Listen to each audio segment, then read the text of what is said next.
و جایزه‌دار قهرمان سال 2017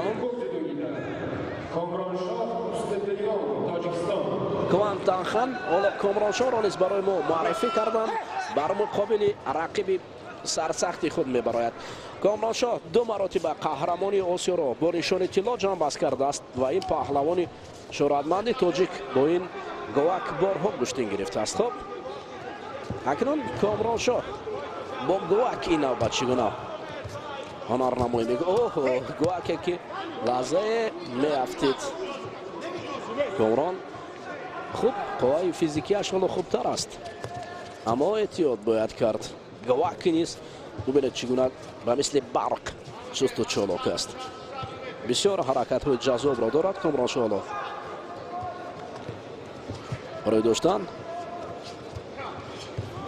در حالت کمیکته یا حالت داشتن یکدیگر این دو پهلوانی شناسی یکدیگر حرکت ها دارند. فقط این حالت هر دو را شیده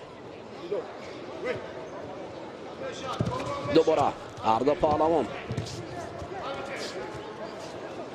ببینید حتی برای داشتن گریبان یکدیگر آنها سرعت افزایی میکنند. گواک نمیدهد گریبان برای کامرانشاه الکی داشتن یکدیگر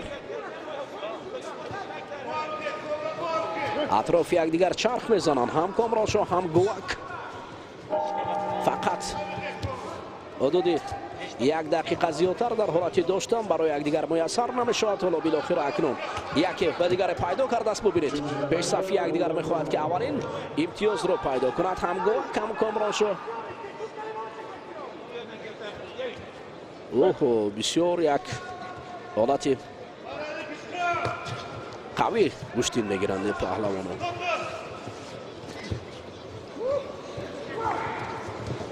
حتی گریبان یکدیگر پیدا کردن برای یکدیگر مشکل شده است. در اینجا کامرانشاه نیز قوی گواک را می‌دارد. این گواکی که جایزه‌دار بازی‌های المپیک سال 2016 محسوب می‌شود. والا دوباره رفر مجبور می‌شود که آنها را مته گوید و برای حجمه امر نکرده است. کمربند اصلاح می‌کند کامرانشاه گواک باشد. منتظر است. اوه برای چی مراشد دادن رقیب را نه. حالا که رقیب هم به همین شکل گشتین میگرفت گواک هم بگذار کامران اکنون دیگر هجوم کند چون که معلوم است که داوران با ما برای رقیبان ما شیدا نشان میده در حالی که برابری است هر دو.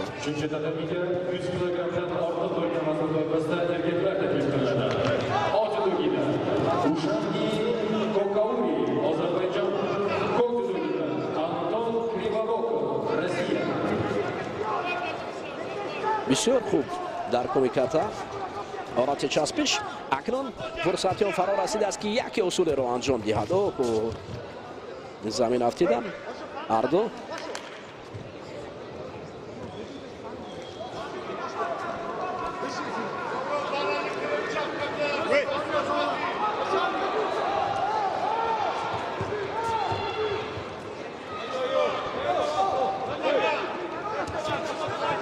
دوباره اکنون پهلوانان با همون شکل پیشتر گشتین گرفتن آغاز کردند. حالا گواک اکنون نزدیکتر است برای اجرایش اصول.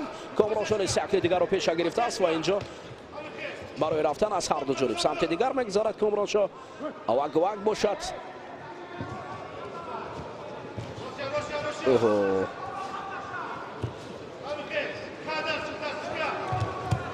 می نشیند زن لحظه گواک.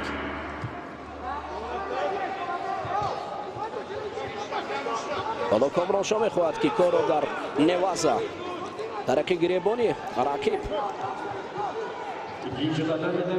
نه این شکل گواک هم موفق نمیشود. کار از تچوازه راست آغاز میشود.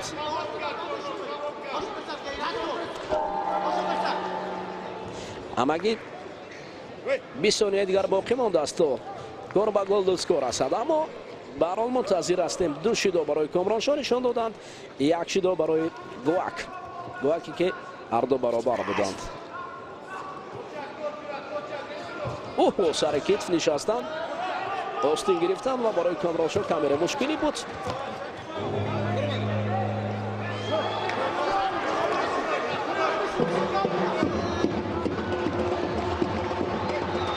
عجمه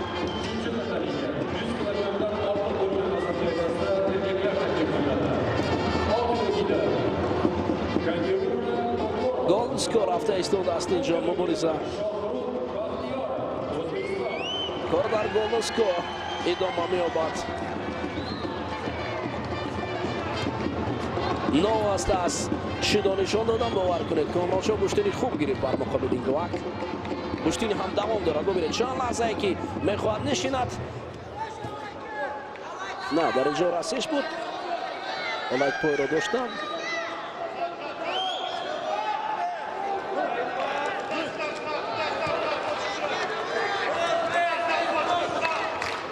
اوه حالت اسای کمی ندید وگرنه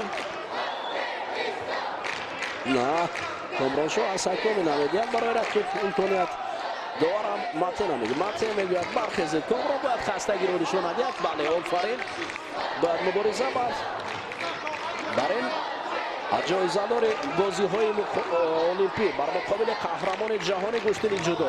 مبارزه بردن کامرانشاه خوب است.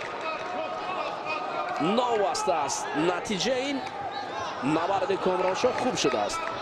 آفرین. حالا اکنون این موعد هست باید هرچی بیشتر برای اجرایش اصول ها بال چطور شلاکی را کامرانشاه از دست ندید. وزاره در اینجا کار میکند و گوک پیروز میشود. آفرین کامرانشاه. باور کنید در چندین وزارین ما منتظر نبودیم اما خوب کار کرده. چهار حدود 5 دقیقه برابر با اوگوستین گرفتید اما این قهرمان جهان این جایزه دار بازی المپیک کار خود را کرد. خب تتمی وضع میکنید دوستان عزیز.